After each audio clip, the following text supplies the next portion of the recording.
Eu vou trazer mais um pronunciamento na mesma linha do que fez o senador Jorge Viana e agora o senador Waldir Raupp. Mas eu acho que pedra, aqui cabe o provérbio: água mole, tanto bate em pedra dura até que fura. Vamos juntar aqui a indignação da bancada do governo à bancada da oposição, porque o problema é um só para o povo brasileiro.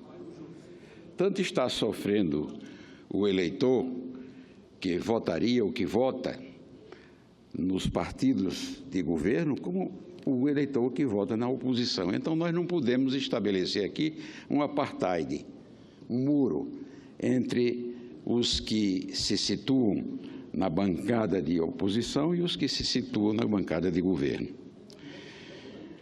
Os recentes aumentos dos preços da gasolina, do diesel, do gás, enfim, dos derivados de petróleo, chamam a atenção da sociedade e ecoam aqui neste Parlamento.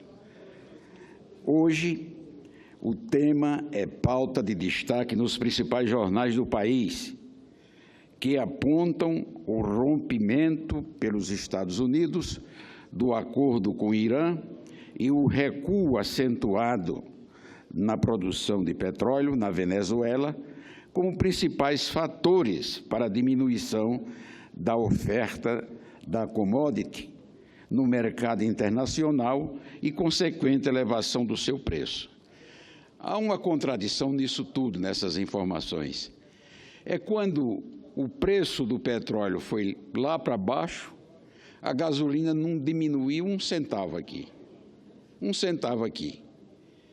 E alguma instituição, alguém, pessoa física ou jurídica, ganhou o resultado disso e não o distribuiu com a sociedade brasileira. Como agora querem, se é que há, distribuir as suas desvantagens ou os seus prejuízos.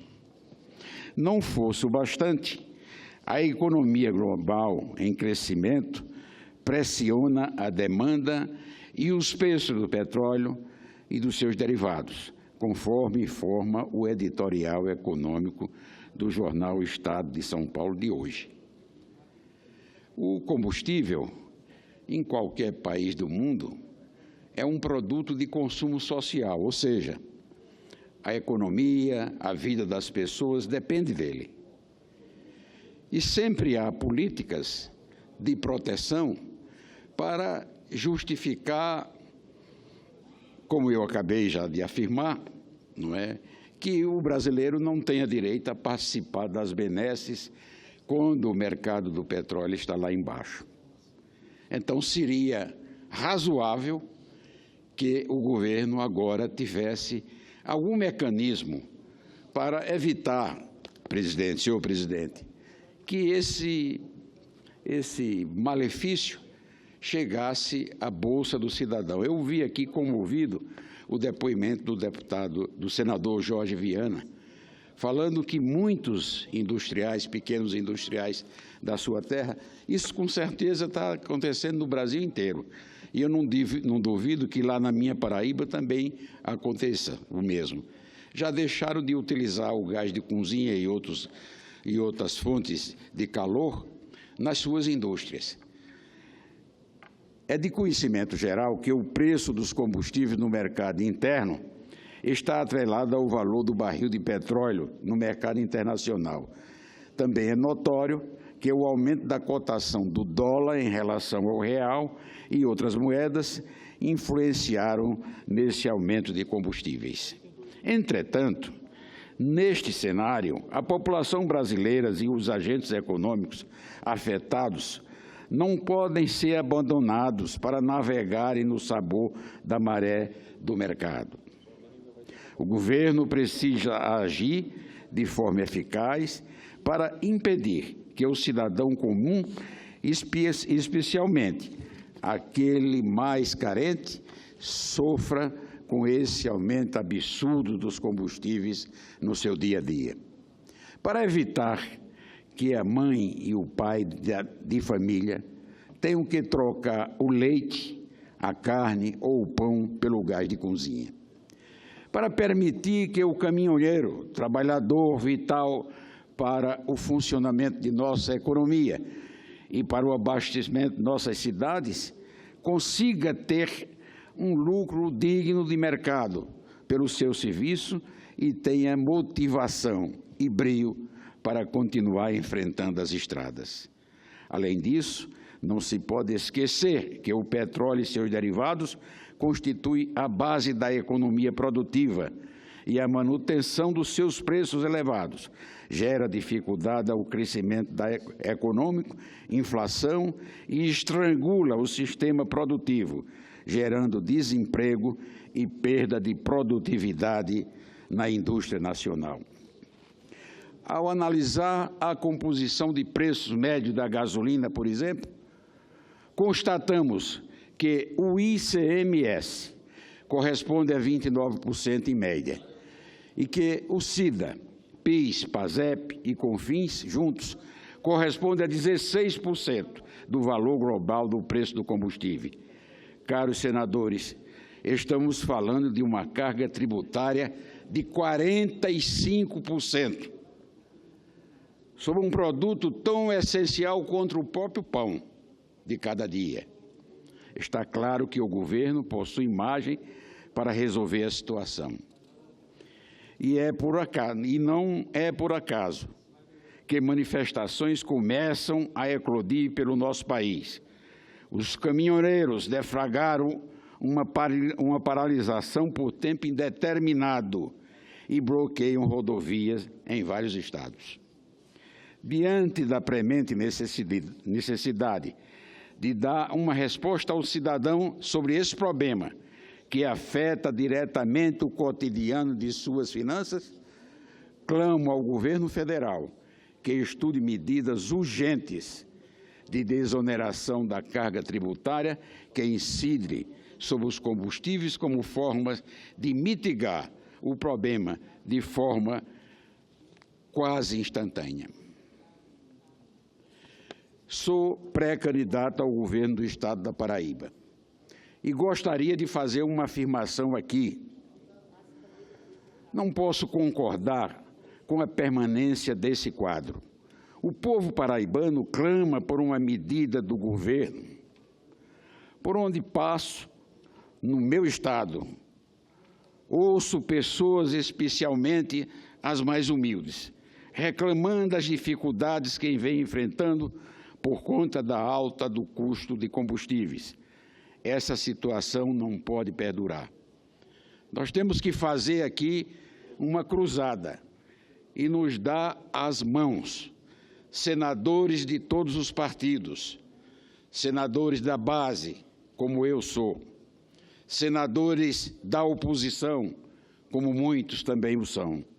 Acredito na competência, no bom senso do nosso presidente Michel Temer e de sua equipe econômica, se bem que até teria motivo para não continuar acreditando, vou ser sincero, diante da passividade com que o governo vem admitindo essa situação que eu considero uma situação de verdadeiro descalabro. Mas sabemos que a carga tributária incide sobre os combustíveis não é exclusivamente federal. Senador Cássio Cunha Lima, uma parcela significativa do ICMS corresponde, a maior parte, é de competência estadual.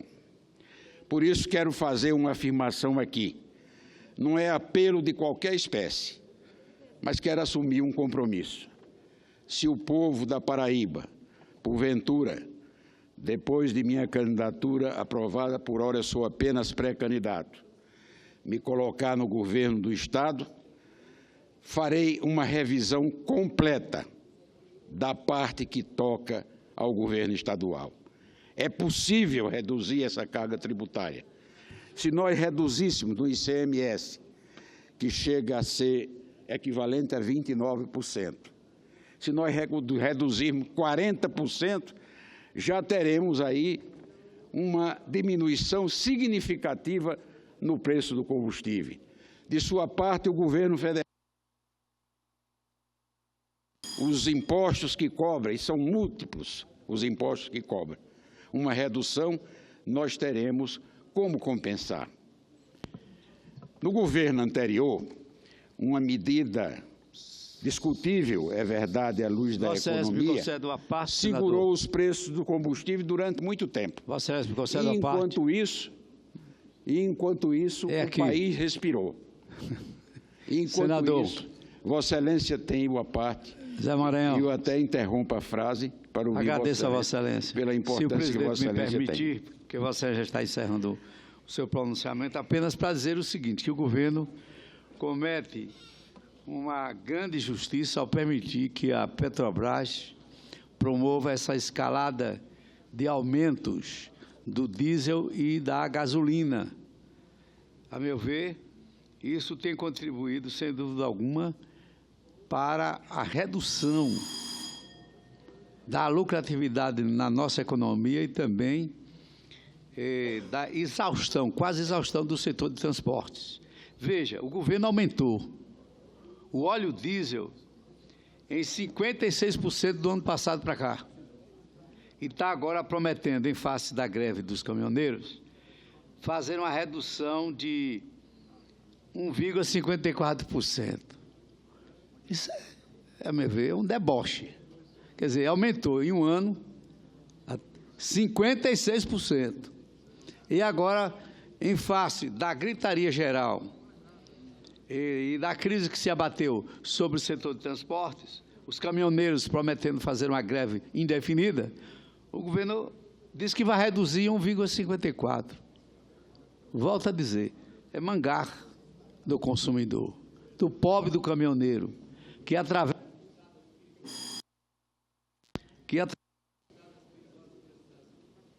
transportam a nossa produção e recebem uma migalha de redução de preços num momento de crise como este que estamos vivendo. Portanto, eu quero parabenizar a Vossa Excelência por levantar esse problema aqui na casa. E a promessa que faz Vossa Excelência, se for eleito o governador, que vai fazer uma revisão do ICMS. E é isso que todos os governadores deveriam fazer. E daqui a pouco eu vou falar sobre um caso semelhante lá em Sergipe, que por falta de redução do preço do ICMS, do valor do ICMS, as empresas internacionais estão deixando de baixar em Aracaju. O turismo perdendo muito com isso. Eu agradeço e incorporo a parte de Vossa Excelência ao meu discurso, sem precisar de fazer maior consideração, já que Vossa Excelência foi muito clara e muito convincente nos fatos que acabou de arrolar a esse modesto pronunciamento que eu estou fazendo. Eu acho que nós estamos diante de um caso de calamidade. Eu não tenho dúvidas nenhuma de que, se essa situação continuar, o transporte no Brasil, o transporte de massa, o transporte de carga, vai paralisar completamente, porque é uma questão de não suportar mais. Quando você conversa com a dona de casa, quando você conversa com um taxista, quando você conversa com um motorista de caminhão que transporta a riqueza desse país, você fica realmente sem resposta diante da inação do governo, da falta de sensibilidade daqueles que estão fazendo esse tipo de intervenção no setor dos combustíveis. Acho que a Petrobras é importante para o Brasil. Eu acho que o Brasil precisa dela. Afinal de contas, foi uma luta que muitas gerações enfrentaram. A minha geração foi marcada por essas lutas. Eu participei como estudante dessas lutas. O petróleo é nosso. Mas essa empresa, que ao longo da história do Brasil foi sempre motivo de orgulho para todos nós nacionalistas, não pode se tornar um verdadeiro vilão, porque aqueles que dirigem a política econômica não querem dar um tratamento condigno a uma questão em que se coloca o que é mais importante para o Brasil, os brasileiros ou uma empresa, por mais importante que essa empresa seja. Era o que eu tinha a dizer, senhor presidente.